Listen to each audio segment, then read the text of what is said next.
On our silver wedding anniversary, my husband gave me divorce papers instead of a gift. 25 years is long enough, he announced in front of all our guests. I want someone young now, and you need to be out of the condo by tomorrow. He seemed to have forgotten that my parents gifted me that condo. His mother, Celeste Price, just smiled silently. I rose, took the microphone, and said something that left him speechless. That night, Naomi Sterling woke up to whispers from behind the bedroom door. Her husband, Darren Price, was on the phone with his mother again, at 3 a.m. His voice sounded strangely excited. Naomi lay still in the dark, catching snippets of the conversation. "We have to do this right," Darren's voice insisted. "She won't suspect a thing." "Of course not, son," his mother replied. Naomi tensed. What were they plotting in secret? And why now, just a few weeks before their milestone anniversary? The hardwood floor creaked as Darren returned to the room. Naomi quickly shut her eyes, pretending to be asleep. He slipped into bed carefully, but she could feel his body was stiff, restless. The next morning, everything felt odd. Darren was unnaturally affectionate. "Naomi, my love," he said, kissing her cheek. He smelled of expensive cologne. "How about we choose the restaurant for our anniversary today? I want everything to be perfect." "Perfect?" Naomi raised an eyebrow. In 25 years of marriage, Darren had never been so enthusiastic about a family celebration. She always organized everything, and he only found fault.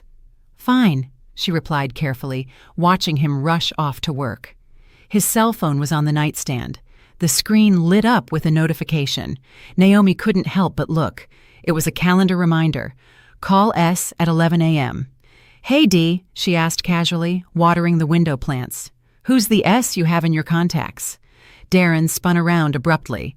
For a second, Naomi saw panic flash in his eyes, but he quickly calmed himself. Sanchez, a colleague from Seattle, just consulting him on a work issue." A lie. Naomi knew her husband like the back of her hand. When he lied, his left eye always twitched, just as it was doing now. "I see," she replied with a smile, but deep inside, her chest tightened. Once he left, Naomi stood by the window, gazing at the gray October sky over Georgetown. 25 years. A quarter century. They met in college. She was a brilliant accounting student. He was an up-and-coming manager. They married for love, dreaming of children and a big family. But children never came.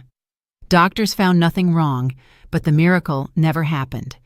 Darren took it hard, especially when his mother, Celeste, started making passive-aggressive comments about grandchildren. In time, they accepted being childless and focused on the positives, more time for themselves, for travel, and for career advancement. But something vital had shifted between them. A knock on the door pulled her from her thoughts. Standing there was Celeste Price, her mother-in-law, with her usual frigid smile. "Naomi, dear," she said, entering the condo without waiting for an invitation. "How are you? Are you preparing for the party?" Celeste always treated Naomi with exaggerated courtesy, but maintained a great distance. In 25 years of marriage, she never once called Naomi her daughter. "Slowly but surely," Naomi replied, leading her to the living room. "Darren wants to celebrate at a restaurant." "Very good," Celeste responded brightly. "A respectable venue with guests. Doing everything at home just doesn't show how important the date is." She began looking around the living room as if evaluating it. Naomi knew that look. It always made her feel, without a single word being spoken, that Celeste's suburban mansion was larger and better decorated. "By the way, Naomi dear," Celeste said, settling into an armchair, "I've been thinking about the future. Darren is not so young anymore. He's 53. And, well, we don't have grandchildren. Don't you think it would be a good idea to write a will for the grandkids, just in case?" Naomi felt a chill. "What grandchildren, Celeste? We don't have children." "Well, for my nephews," she said dismissively, waving her hand. "I have 2 nephews, good boys, studying, working. If we don't, the government will take everything. Naomi slowly placed her teacup on the table. And where do you keep the condo papers? Celeste suddenly asked, as if it were a casual afterthought. I'm just thinking about the boys' future. The nephews, the young people. That was it. Naomi understood the subtext. They're in the safe, she replied dryly. But why do you ask? Oh, just in case. You never know what might happen. It's good to know where things are. When Celeste finally left, Naomi sat in silence, piecing things together. The late-night call, Darren's strange burst of affection, and now Celeste's pointed questions about the house title. Bit by bit, the puzzle was forming, and she did not like the picture. She went to check Darren's computer. He had never changed the password before. He always used a simple key, the date they met. But it didn't work this time. Her heart raced. In 25 years, he had never kept secrets from her. She tried his birthday. Nothing. She tried his mother's. Nope. Then it occurred to her to try their wedding date, but in reverse. It worked. The browser history opened, and what she saw gave her a knot in her stomach. How to divorce when shared assets exist. Spousal rights in property division. Legal advice for separation. He had searched all of this over the past 2 weeks. With trembling fingers, she scrolled page after page. How to keep the condo in a divorce. Legal tricks for dividing assets. Suddenly, her phone rang. It was her friend, Candace. Naomi, you won't believe what I saw. You're Darren. I saw him at a jeweler's in Tyson's Galleria with a young woman. They were looking at rings. She was clinging to him, hugging him like nothing. What did she look like? Naomi interrupted softly. About 30, blonde, very put together, wearing a super expensive coat. Pretty, but she looked superficial. And they were so openly affectionate. Are you okay, Naomi? Yes, Naomi lied. Everything's fine. But nothing was fine. That evening, Darren returned with a bouquet of roses and a box of fancy chocolates. For my one and only true love, he said confidently, kissing her lips. One and only. How ironic, Naomi thought. She looked him straight in the eye. We need to talk seriously about our future. Darren tensed. It was subtle, but she saw it. Talk about what? He asked, turning on the TV, pretending to be absorbed in the programming. Everything's fine, right? The anniversary is in 1 week. All our friends will be there. Let's not spoil the mood with serious topics. We'll talk after the party, okay? After the party. That meant something big was planned for the party itself. Naomi nodded, feigning acceptance, but felt an icy coldness within. After 25 years, she knew her husband well. He was preparing something, calmly and coldly, involving his mother and surely a lawyer. What Darren didn't know was that Naomi had an ace up her sleeve, something that could unravel all his plans. And for now, she wasn't going to tell him a thing. The next day, Naomi woke up with a knot in her stomach, as if a terrible tragedy had struck the day before and she was just learning to live with it. Darren left early without breakfast. I have a meeting, he said. A meeting? Naomi thought bitterly. She knew exactly who that meeting was with. At 11 a.m., the home phone rang. Darren had forgotten his cell phone, leaving it face down in the kitchen. Naomi didn't answer, but the answering machine recorded the message. Dee, it's Mom. I spoke to Mr. Hayes. Everything can be arranged. The important thing is that she doesn't suspect anything until the very last moment. Call me when you're free. Hayes, the supposed Seattle colleague. Now it all made sense. Naomi felt the ground give way beneath her. 25 years. A quarter century beside a man who was now planning his betrayal like office paperwork. She approached Darren's phone. It required a 6-digit code. She tried the date they met. September 1, 1999. Nope. She tried Celeste's birthday. Nothing. Then she remembered the blonde from the jeweler's. Her intuition told her to try March 8, International Women's Day. It worked.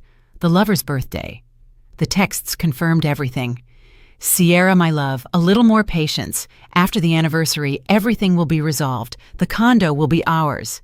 Dee, you said we'd be living together by New Year's. I'm tired of hiding. My love, everything is going according to plan. Mom has already taken care of things. Naomi suspects nothing. Hayes says if we play this right, she'll only get half. I'll keep the condo. Naomi slumped into a chair, her hands shaking. They were planning her life as if she were a piece of secondhand property.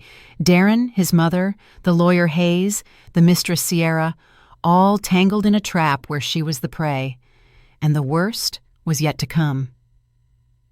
Hey, Mom, are you sure the condo title is in both our names? Maybe we got lucky and it's just mine. Son, I saw the copies when you bought it. Both names are on it. But Hayes says there are ways. The important thing is she signs the waiver, and if she won't sign, she will sign. After what we're going to do to her at the party, she won't have any other option. What did they plan to do to her? Naomi felt anxiety rising in her throat. They were going to humiliate her in front of everyone, accuse her of something. Without wasting time, she copied all the important messages to her own phone and put Darren's phone back where she found it. She needed a plan. She needed help. She called Aisha Cole, her college friend, now a family attorney. They didn't talk often, but their friendship remained strong. Naomi, Aisha said when she answered. Long time no talk. How are you? Can we meet today? Naomi asked, trying to sound calm. I need a consultation. Sure, I'm free at 6. Come to the office and we'll talk. Aisha's office was downtown, in a modern high-rise. She greeted Naomi with a hug, but immediately noticed the tension. Sit down. Tell me everything. What happened? Naomi took a deep breath. Let's just say an acquaintance of mine is having trouble with her husband. He wants a divorce but is hiding it, and it seems he's setting a trap. Aisha looked at her intently. You sure this is a hypothetical acquaintance, Naomi? Naomi was silent for a few seconds, then told her everything. The late-night calls, the phone messages, Sierra, her mother-in-law's scheming, everything. Aisha listened, occasionally asking for clarification. I understand, she said finally. This is serious, but you're not lost. The good news is you reacted in time. Tell me about the house. When did you buy it? Whose name is on the title? We put both names on it in 2005, equal shares. Are you formally employed? Yes, I'm the controller at Alliance Development Group. I've been there for 15 years. And the weekend cabin is also in both names, but it's not worth much. The condo is the main asset. Aisha jotted down notes. Naomi, they can't do anything to you if you keep a clear head. In a divorce, everyone receives what is legally theirs. No one can force you to waive your share. But it's clear they are planning something dirty. They want to put you in a weak emotional position, a scandal, an accusation, something to break you. You need to be ready. How do I prepare? Gather evidence. Take photos of the messages. Record conversations if you can. Move some of the money into an account only in your name. Most importantly, don't let them know that you know what they're doing. Naomi nodded. For the first time in days, she felt something close to relief. She had a plan. She had support. Thanks, Aisha. How much do I owe you? Aisha smiled. Nothing, girl. Friends don't charge. Just keep me in the loop. And remember, no matter what happens, you are not alone or defenseless. Naomi returned home determined to act, but what she found upon arrival confirmed the war had already begun. Darren was by the entrance, checking himself in the mirror. You look kind of run down today, huh? He blurted out without looking at her directly. Forgive me, but yes, Naomi, you've let yourself go a bit lately. Look, turning 50 isn't the end of the world, but you need to take care of yourself. Go to the gym, see the dermatologist, get something done. I saw Candace's daughter today. She's 30, but looks 25, very polished. And you? Well, you understand. He was comparing her to younger women, setting the stage to justify his betrayal. I have a meeting tomorrow, he announced suddenly. It's Saturday, but it will take all day. Another date with Sierra. That's fine, Naomi replied calmly. And Sunday, I'm going with Mom. I'm going to set up her new smart TV. Spending time with the trader's family. That night, When Darren was in the shower, Naomi reviewed their joint bank account online. In the last month, $30,000 had been withdrawn in several transactions, gifts for Sierra, payments to the lawyer, and who knows what else, all with their shared money. Naomi let out a nervous, brittle laugh. They were using her own money to plan her downfall, but she had an ace up her sleeve. Something they didn't know. A week prior, a letter had arrived from a notary. Her Aunt Josephine, her father's older sister, had passed away in Germany. She had no children or spouse. She left her entire estate to Naomi, her only niece. This included a condo in Munich valued at $800,000, USD equivalent, a bank account with $570,000, USD equivalent, another luxury investment condo in Miami Beach, Florida. Total value, over $3 million. Naomi hadn't told anyone. She wanted to surprise Darren on their anniversary, but now that money and property were her salvation, she opened her laptop and began researching how to register the inheritance, transfer the funds to her personal account, and legally protect herself from the people who saw her as a fool. Darren thought he held all the cards, but the game was just beginning. On Monday, Naomi woke up with a clear plan. First, she visited a notary, but not the one handling her aunt's case. She went to see an old acquaintance, Mr. Perry, the real estate lawyer who had helped them purchase the condo years ago. Naomi Sterling, how many years? And how is Darren Price doing? Mr. Perry, an older gentleman, greeted her with a smile. Mr. Perry, I need your help, she said, entering his office, but it has to be strictly confidential. The lawyer's face grew serious. Sit down. I'm listening. Do you remember our condo on M Street in Georgetown? You did the title work in 2005.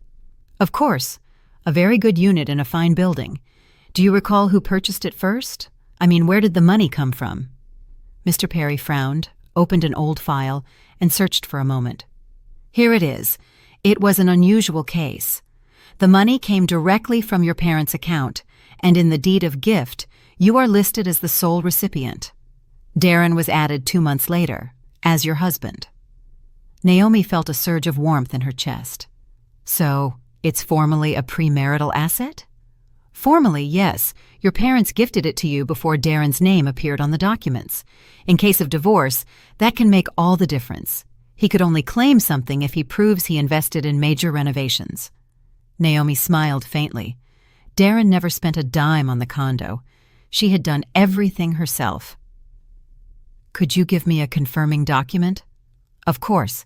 Come back tomorrow afternoon. It will be ready. Leaving the office, Naomi felt different.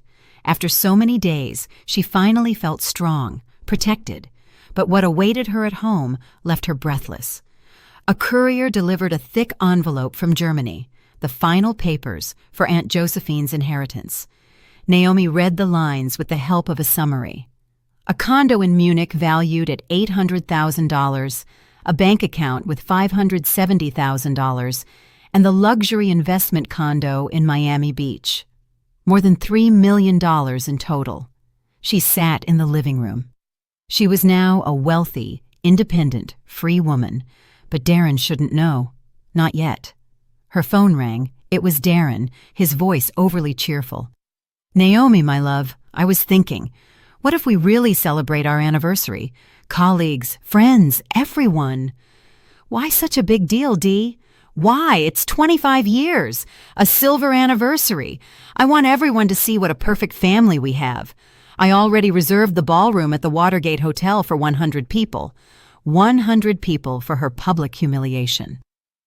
Isn't that expensive, Darren? We're supposed to be saving. Don't worry about it, he interrupted. The money is there. The important thing is the impression. We'll invite my boss, yours.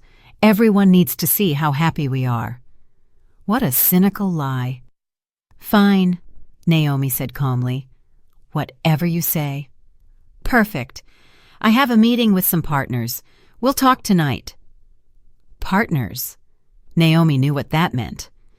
In the afternoon, Celeste Price arrived with a gift. Naomi, dear, she said in a sugary voice, handing her an envelope. This is from me to you. It was a consultation with an excellent family lawyer. Just in case, you never know. Naomi opened the envelope. A business card. Hayes and Associates, Divorce and Property Law. With a note. Free consultation anytime. The audacity. They were giving her a consultation with the very lawyer who was planning her betrayal. "Thank you," Naomi said dryly. "Very thoughtful." "I worry about you, daughter." Daughter. For the first time in 25 years, her mother-in-law called her that, just before stabbing her in the back. After Celeste left, Naomi began to clean. In one of Darren's jackets, she found a crumpled card. Mr. Hayes, family law, divorce, asset division, alimony. The same lawyer, the same plan. Darren came home late that night, cheerful and smelling of expensive perfume. He hugged Naomi. "Everything is ready. Restaurant, menu, guests. It will be unforgettable." Naomi looked at him coldly. He was right. It was going to be unforgettable, just not the way he imagined. "Dee, what cologne are you wearing? That's not yours." He hesitated. "I got on the elevator with the neighbor. She wears a very strong perfume, and it clung to my jacket, one lie after another. By the way," he said, walking toward the window, "at the anniversary, I'm going to give a special speech about our life and our future plans." "What plans?" "You'll see. It's a surprise." A surprise? Naomi felt a chill. She couldn't sleep that night. Around 2 a.m., she heard a murmur. Darren was on the phone in the hallway. She got up quietly and pressed her ear to the bedroom door. "Mom, everything is perfect. The restaurant is booked. Guests are confirmed. After the toast, it will all just happen. Are you sure she doesn't suspect anything?" "How would she suspect? She's naive like a child. She's always trusted me, and she still does. And if she doesn't want to sign the papers, she will sign. After what I tell her in front of everyone, she'll have no other option. Everyone will see what she's really like, you know. Dee, don't you think it would be better to do it privately, at home without a scene?" "No, Mom, it has to be in front of everyone. That way, she won't be able to make a scene or demand explanations. She'll go straight home, and Hayes will be waiting for her there with the papers. Quick, clean, and no drama. And Sierra already knows. Of course, she's even coming to the anniversary. I want her to meet my colleagues. I'm going to introduce her as my new assistant." "You're cruel." "It's not cruelty, Mom. It's being practical. 25 years was enough. I deserve to be happy too, even if it's at her expense." Naomi went back to bed but couldn't sleep. So Sierra was going to be at the party too. She was going to witness the humiliation of her rival and then take her place in the home. That's what they thought. In the morning, Naomi went to the bank. She opened a personal account and transferred half of the money from the joint savings. If Darren wanted to continue spending on his mistress, he would do it with his half. Then she went to the lawyer for the document confirming that the condo was hers from before the marriage. Next, she went to work. "Mr. Boudreau," she said to her boss, entering his office. "Can I speak with you?" "Of course, Naomi Sterling. Is everything all right?" "Everything is fine, for now. I just wanted to warn you that I will soon be entering a difficult personal phase." "Divorce?" he asked, frowning. "Seriously? I thought you two were solid. You even invited me to your anniversary." "That's exactly why I want to warn you. If things go wrong, I hope I can count on your support. My work won't be affected. You are the best controller we've had in 15 years. Whatever happens, your job is safe." That night, while Darren was at another meeting, Naomi took out the inheritance documents. She needed a clear, well-thought-out plan. The Miami Beach condo was empty. Aunt Josephine had rented it out, but the contract had ended a month ago. Naomi could move there after the divorce. With the money in the German bank, she had financial independence for years. And most importantly, the document proving the D.C. condo was hers from before the marriage. Darren would never see that coming. Tomorrow was the anniversary. He thought he would deliver the final blow, but he was the one about to be blindsided. Naomi put all the papers in the safe and smiled. Thursday morning, she went to the German consulate. She needed to formalize the inheritance to access Aunt Josephine's accounts. The consul, an older gentleman with a neatly trimmed beard, reviewed the documents carefully. "Everything in order, Mrs. Sterling. Your aunt was a very prudent woman. The bank accounts will be unlocked in 1 week. And regarding the Miami Beach condo, ownership passes to your name immediately. Here are the papers. You can dispose of it as you wish." Naomi carefully put the documents in her bag. She now owned 3 properties, over $1 million in cash, and, most valuable of all, complete freedom. That same day, she opened another account in euros to prepare for the international transfer. The bank advisor, a young woman, looked at the numbers in the papers with wide eyes. "Wow, you did very well with the inheritance, didn't you?" "Yes," Naomi smiled. "My aunt was an incredible woman." Leaving the bank, she felt a weight lift from her. For the first time in years, she felt truly free and independent. She no longer cared what Darren planned. That was no longer her problem. But the surprise waiting for her outside the Watergate Hotel was a sharp blow. She had gone to check on the anniversary party arrangements, and right by the entrance, a young blonde woman in an expensive coat was talking on the phone. "Dee, my love, it's incredible," Sierra was saying in a sickly sweet voice. "The ballroom is huge, the decor is divine. You promised we'd live in a huge condo soon, and I can already imagine hosting parties there." It was Sierra, her husband's mistress. She was only a few feet away, talking excitedly about the life she would have with him. Naomi stood still, watching her. There was no doubt she was pretty, about 30, great figure, well-kept hair, perfect nails, but her eyes were empty, cold, and calculating. "Of course, I understand tomorrow will be difficult," Sierra continued. "But you said after your speech she'd understand everything, and I'll be there as your new assistant. Romantic, right?" "Publicly humiliating your wife is romantic." Naomi walked closer. "Excuse me, do you know where the manager is?" Sierra turned, looked Naomi up and down with disdain. "No idea," she replied coldly. "I don't work here." She returned to her phone. "Dee, there's some lady asking me questions here. Okay, see you tonight. I love you." Some lady? Naomi smiled to herself. Tomorrow, this lady would deliver a big surprise. The restaurant manager, a kindly, plump woman, received Naomi with a smile.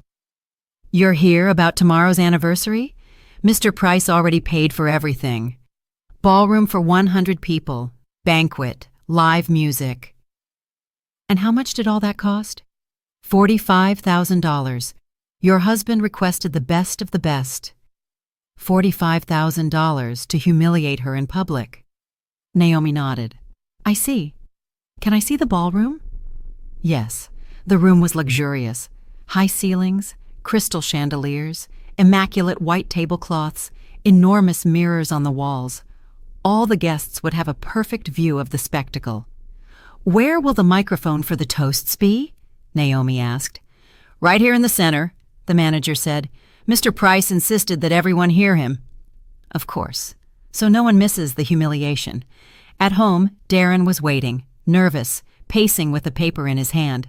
"Ah, Naomi," he said, quickly putting the paper away. "Where were you?" "At the restaurant, checking everything. What did you think of it?" "Impressive. $45,000 for one night. Seriously, Dee, don't you think that's too much? We have other plans, right?" "Don't worry about it," he scoffed. "The money is there. The important thing is to make a good impression. On the guests or on the mistress?" That night, Celeste Price arrived, completely excited. "Dee, son, are you ready? Did you rehearse your speech?"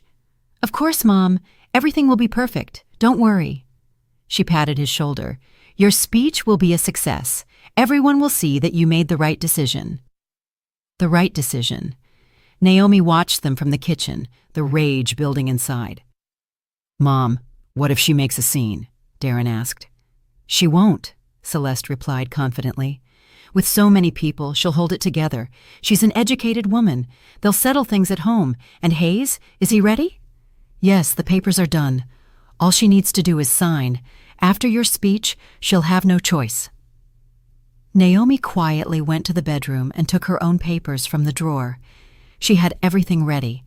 She put all the documents into a small folder, the paper stating the condo was hers from before the marriage, the inheritance documents, and the statement for her new bank account. Tomorrow, those documents would change everything. Later that night, when Celeste had left, Darren locked himself in his study. Naomi heard him rehearsing his speech, murmuring words to himself. She approached the door and listened intently. Dear friends, today is a special day. 25 years ago, I made a decision that seemed right. But life moves on, people change, and sometimes you have to have the courage to admit your mistakes. Mistakes? 25 years of marriage was his mistake. I thank Naomi for these years, but honesty demands I speak the truth. We are different people with different values, with different plans for the future, and I have made a decision. The rest was muffled, but the meaning was clear. Naomi returned to the bedroom. She had no desire to sleep. In the morning, Darren woke up in a good mood. Naomi, he said, adjusting his tie knot in front of the mirror, today is a great day. Yes, our anniversary. Not just that, he said, smiling strangely. Tomorrow, your life is going to change, and so is mine, completely. Completely? You'll see. You're going to be surprised. Surprised. Dee, can I ask you a question? Sure. What is it? Did you ever really love me? Truly? He froze, tie in hand. What a weird question. Why are you asking that on such an important day? Just curious. Of course I loved you, he said without looking at her. And I still love you in my own way. In his own way, like someone who cares for an old piece of furniture that has served its purpose. I understand, Naomi said quietly. Throughout the day, Darren was frantic, calling the restaurant, checking the guest list, giving orders. By the evening, he was visibly anxious. Are you ready, Naomi? She stood before the mirror in a new, elegant dark blue dress, bought especially for this day. Ready. Then let's go. It's time for the truth to be known. The truth. Naomi grabbed her purse where the documents rested. Yes, it's time for everyone to know the truth. They didn't speak on the drive. Darren was nervous, drumming his fingers on the steering wheel. Naomi watched the city lights through the window. 25 years ago, they also rode in silence to the courthouse, but that silence was one of excitement and love. Today, it was the silence before a battle. Naomi, Darren said when they arrived at the hotel, no matter what happens today, I want you to know that I wish you the best. The best. What a cruel mockery. Thank you, Dee, she replied with a serene smile, and I wish you receive exactly what you deserve.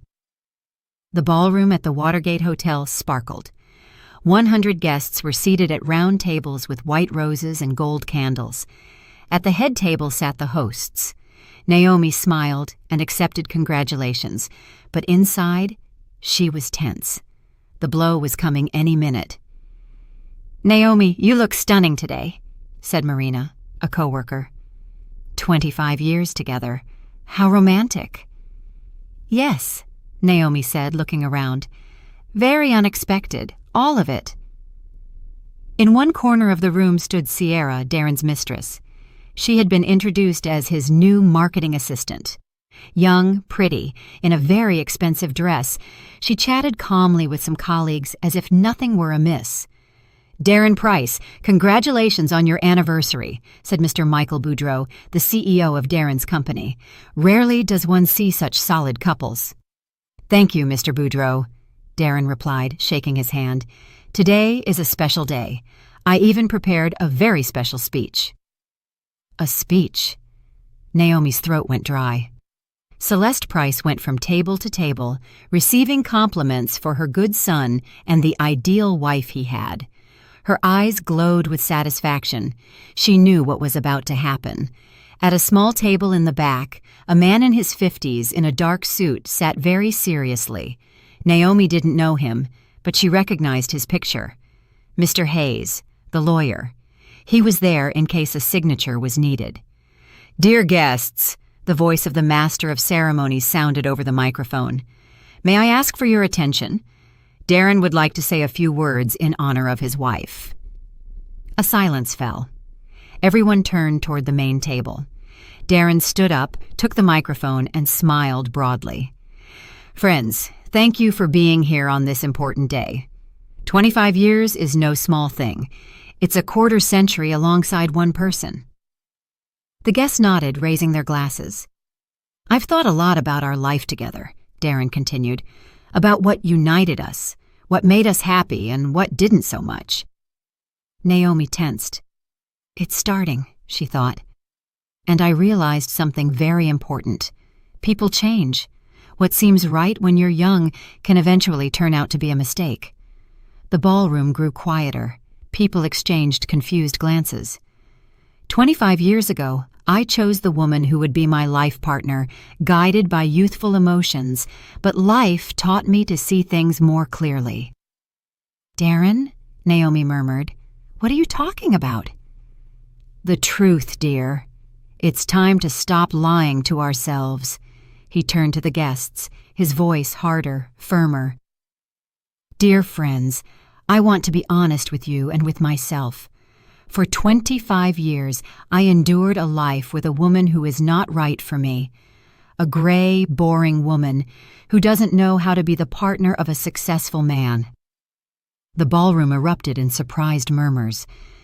"Darren, are you crazy?" someone yelled. "Quite the opposite," he said calmly. "I'm finally thinking clearly. Naomi needs to understand this. Our marriage is over. I'm filing for divorce." The room was stunned. Some gasped. Others held their hands to their chests. His mother, Celeste, smiled triumphantly. "Furthermore," Darren continued, feeling emboldened, "I want a fair division of assets. Naomi must leave the condo. It's time for a new life, new relationships." He looked pointedly at Sierra, the blonde, who stood in the back, barely concealing a victorious smirk. "Is this a joke?" a woman asked, bewildered. "Are you in your right mind, Darren?" his boss demanded. "More than ever," he replied coldly. "I have the right to be happy, and I'm going to exercise it. Naomi will receive what the law dictates, and we will separate on good terms." "And that young girl is your new conquest?" one of Naomi's friends shouted, pointing at Sierra. "Sierra is a wonderful woman. She understands what I need," Darren said openly, "unlike other people." That was enough. Naomi slowly rose and gently took the microphone from her stunned husband. "Thank you, Darren," she said in a quiet, almost sweet voice. "Very honest." The room fell silent. Everyone expected tears, drama, for her to run out. "You know, dear friends," Naomi continued, "Darren is right about one thing. Enough of the lies, and I want to speak the truth, too." Darren frowned. This was not in his script. "The truth is, I knew about this whole charade for 3 weeks. I knew about Sierra, about the lawyer Hayes who's right over there in the corner, and about your plans to make me waive my rights to the condo." Mr. Hayes turned pale and tried to slip out unnoticed, but annoyed guests blocked his path. "Naomi, what are you talking about?" Darren tried to interrupt. "That your plan fell apart, darling. You see," she said, pulling a folder from her purse, "you made a tiny mistake. Our condo is not a shared asset. It was a gift from my parents, in my name, before the marriage. I have the document from the real estate lawyer." Darren took a step back. "That can't be!" "And what's more," Naomi continued, 3 weeks ago I received an inheritance from my Aunt Josephine in Germany, a condo in Munich, another luxury condo in Miami Beach, and over $1 million in cash." The silence in the room was absolute. "So, Dee, what property division are you talking about?" "You'll get half of the cabin and half of your car. Everything else is mine."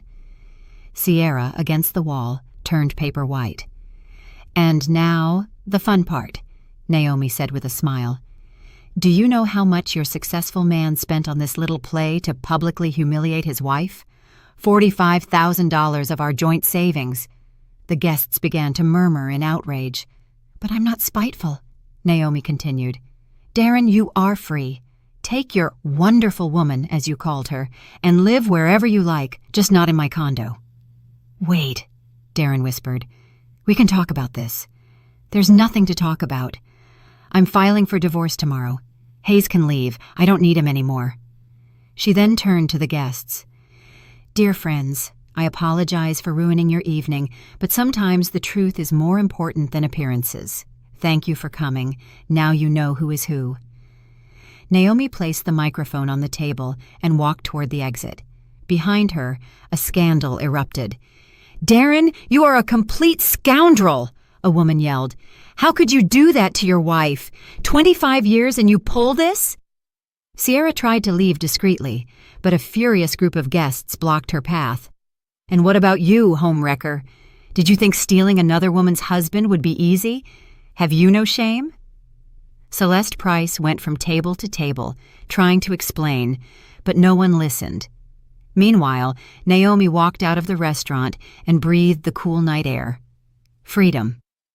She paused at the door and looked back at the chaos inside. Through the large windows, she could see the house of cards Darren had built over months collapsing.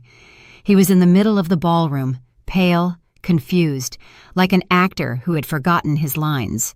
The microphone lay on the floor, guests yelling around him. Mr. Michael Boudreau, the CEO, approached him. "Darren Price, I am deeply disappointed in you after this show.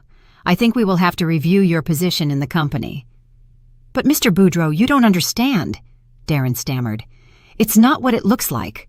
Naomi twisted everything." "Twisted?" interjected Marina, one of Naomi's co-workers. "We all heard what you said. 25 years enduring a colorless woman? Aren't you ashamed?" In another corner, a different scene unfolded. Sierra, finally realizing her dream of living in a luxury condo was over, pushed her way through the angry guests. "Dee!" She grabbed Darren's sleeve. "What's going on? You promised me a condo. Where's the money you gave me for our new life?" "Shh," Darren whispered, nervously looking around.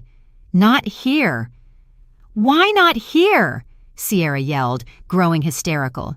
"I've been waiting for 3 months. You said we'd live like kings after the divorce, and now what?"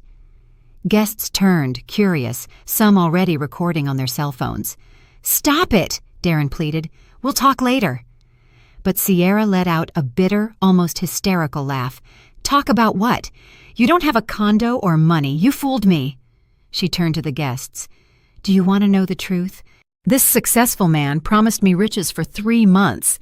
He bought me jewelry with his wife's money. He promised me a huge downtown condo." "Sierra, shut up!" Darren screamed in desperation, but it was too late. "And he also took out loans using their shared assets as collateral," she spat out, getting carried away. "He thought his wife would never find out. He took $20,000 from Chase Bank and another $15,000 from Wells Fargo. He spent it all on me." The room was silent. Even Naomi hadn't known about that. Celeste Price, who had tried to be inconspicuous, rushed toward him. "Dee, son! What is this woman saying? What loans? What inheritance of Naomi's?" "Mom, now is not the time," Darren mumbled. "Not the time. I mortgaged my mansion to give you money for the lawyer. And now what? How am I going to pay? Another blow." Even his mother was now in debt because of his scheme. Wait, one of the guests intervened. "Did I understand correctly? The 3 of you planned to deceive Naomi?" "No, 3, 4, Sierra injected venomously. "The lawyer Hayes, too. He was going to make her sign the waiver to the condo." Everyone turned to the corner where Hayes had been sitting, but his chair was empty. The lawyer had already bolted. "Snake!" Celeste Price shrieked, lunging at Sierra.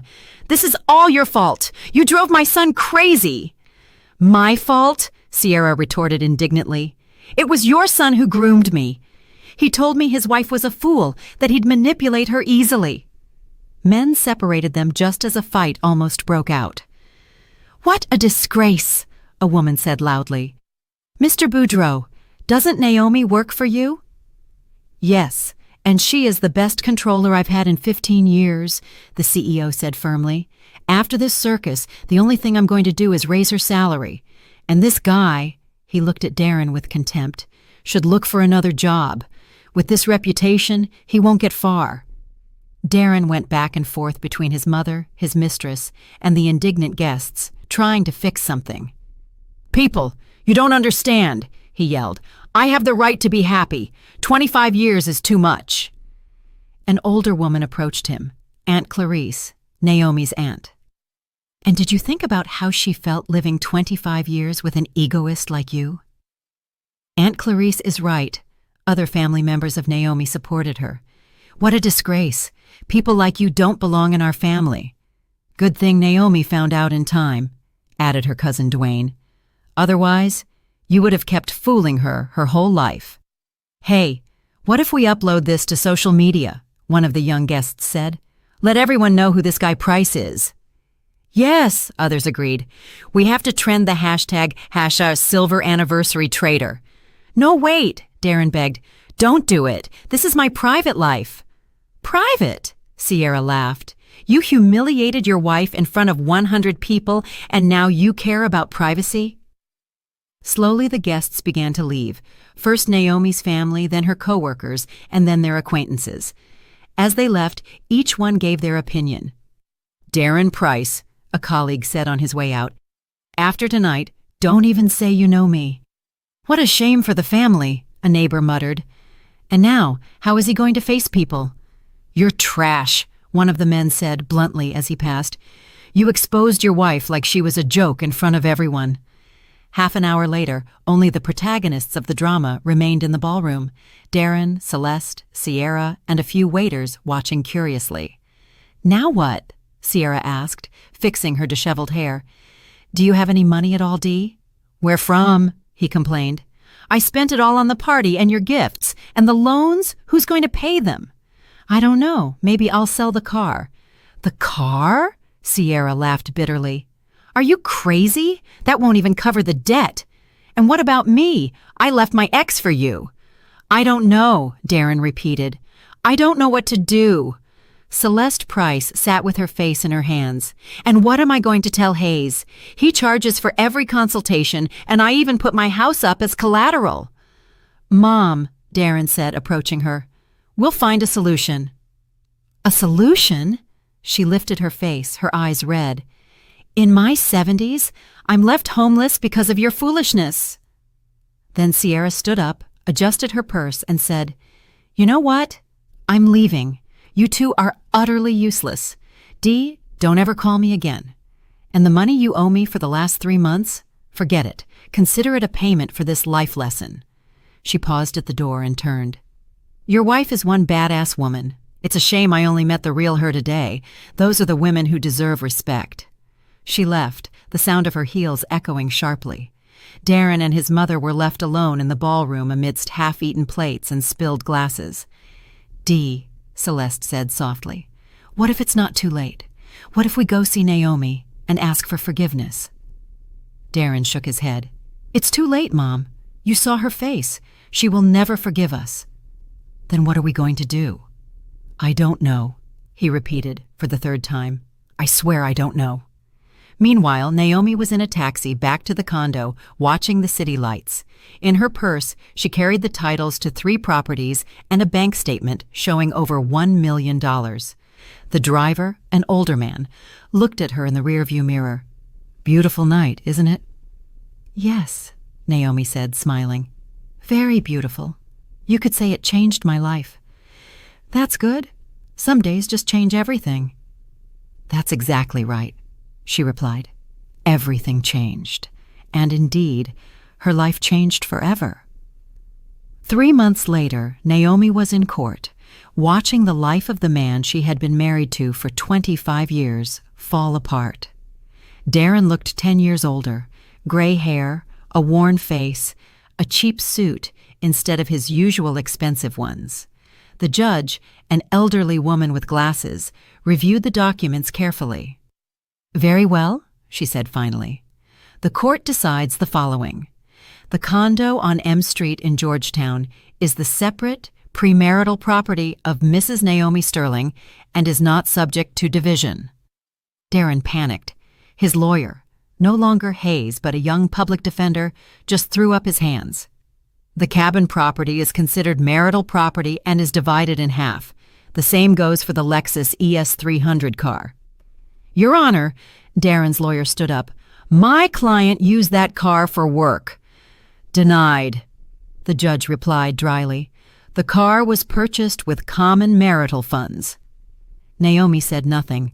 Her friend and lawyer, Aisha, smiled discreetly. Everything was going according to plan. Furthermore, the judge continued, it was proven that Mr. Darren Price concealed significant debts from his spouse, a $20,000 loan at Chase Bank, a $15,000 loan at Wells Fargo, and an $8,000 quick loan. The total debt is $43,000. But those are his personal debts, the young lawyer protested. According to Family Code Section 39, the judge replied calmly, debts incurred during the marriage are the responsibility of both parties. However, since the money was not used for family welfare, but for the personal affairs of the petitioner, he shall be solely responsible for their repayment. Darren went even paler. $43,000 in debt, and it was all his. This court solemnly decides, the judge concluded, to dissolve the marriage between Darren Price and Naomi Sterling. The respondent retains the condo and all bank accounts. The petitioner retains half the cabin value and half the car's value. No alimony is assigned, as there are no minor children. The gavel strike marked the end of a 25-year marriage. Leaving the courthouse, Naomi felt a strange peace, as if a great weight had finally been lifted. Naomi! Darren shouted. Wait! She turned. Her ex-husband stood on the steps, clutching a folder of documents. What do you want to say? Forgive me, he said in a low voice. I was a selfish fool. You didn't deserve what I did to you. Naomi looked at him closely. Was it sincere remorse, or did he just want to make her feel bad? Darren, she said calmly, I don't hold a grudge. We're just very different people. You wanted an easy life at others' expense. I am used to fighting for what is mine. Could we see each other sometimes, as friends? No, Naomi replied, softly but firmly. I'm sorry, but no. It's better if we each go our own way. She turned and walked toward her car, a new, elegant Audi she had bought with part of the German inheritance. Life continued, and everyone got what they deserved. A month after the divorce, Darren lost his job. The video of the anniversary party went viral on social media, and his company's CEO no longer wanted to deal with the scandal. Darren Price, his boss told him on that last day, I can't have someone on my team who made such a public spectacle. But I'm a good professional. Maybe so, but your reputation is in the gutter. I'm sorry. Finding a job was difficult. Everyone recognized him. The video even had the hashtag silver anniversary trader trending. Nobody wanted to hire a man like that. He ended up working as a taxi driver with his old Toyota Camry, which he had to buy back from Naomi for half its value, $15,000. He now lived with his mother in her small, one-bedroom apartment on the outskirts of the city. Celeste had to sell her downtown mansion to pay the debts and buy something smaller and cheaper. Dee, she would say to him at night, looking at the cracked walls, don't you wish you had listened to me? Never gotten involved with that Sierra? It's too late, Mom, Darren would reply, counting his day's earnings. Too late for regrets. And Sierra? She was more than fine. 2 months after the scandal, she married a 50-year-old entrepreneur who owned a chain of restaurants. He was wealthy, though not very smart. He believed her whole story about a toxic relationship with a married man. The wedding photos Sierra uploaded to social media showed luxurious bouquets and gold jewelry. The caption read, Finally found true love, #happy, #new life. Darren saw those photos and let out a bitter smile. Sierra got what she wanted, a husband with money. But it wasn't him. Naomi lived a completely different life. She moved to her Aunt Josephine's investment condo in Miami Beach. It was a spacious, light-filled condo with a view of the ocean, a true oasis amidst the city's chaos. She didn't want to be an accountant anymore. With the money she inherited, she opened a small publishing house specializing in translations of European literature. It was her lifelong dream. "Naomi Sterling," Mr. Boudreau said when she resigned, "we don't want you to leave. Are you sure you won't reconsider?" "Thank you," she replied with a smile, "but I've found what I'm truly passionate about. I'm dedicating myself to books." "Well, I wish you the best of luck. And you know what? After everything that happened with your ex-husband, many of our female employees look up to you. A woman has to know how to defend herself." One evening, her friend Aisha came to visit. "You look so content," she asked, looking at the cozy living room. "Do you feel avenged?" "You know," Naomi replied thoughtfully, "I don't feel vengeance. I feel relief. That wasn't vengeance. I just defended my rights. The truth always wins, even if it takes time." They drank tea on the balcony, watching the lights of Miami shine. "Do you regret those 25 years?" "No," Naomi said, shaking her head. "Those 25 years taught me something invaluable, to only rely on myself and to value honesty above everything else." Her publishing house employed 5 people, talented young translators. They published beautiful books in small editions for those who appreciate good literature. Naomi, her editor Anna, said one day, "Your story is very special. My mom told me she was at that anniversary. She works with your ex-boss. She says there are few women like you." "I don't consider myself a strong woman," Naomi responded. "I just decided not to be a victim." A year later, she received a letter from Darren. "Naomi, I don't know if you'll read this. I just want to say that I understand. You were the best thing that ever happened to me. I lost you because I was foolish and greedy. I don't ask for forgiveness. I know I don't deserve it. I just want you to know that you deserve the best in the world. Be happy. Darren." Naomi read the letter and filed it away in a drawer. No anger, no sadness, just a memory of a past life. That night, she went out onto the terrace with a cup of coffee. Miami glittered with lights. Music played in the distance, and the air smelled of summer flowers. She was free, financially independent, doing what she loved, and for the first time in many years, she felt truly happy. In another part of the city, Darren drove his old Toyota, carrying passengers, thinking about how one can lose everything in a single night. Yes, the truth always conquers the lie, even if it sometimes takes a while. Did you like my story, and which city are you listening from? Let's meet in the comments. If you like the story, you can support me by sending a super thanks so I can keep bringing more stories like this. Thank you so much for your sweet support. I'm looking forward to your comments on the story. On the screen, you can see 2 new life stories that I highly recommend. There's so much more on my channel. Don't forget to subscribe. See you in the next life story with love and respect.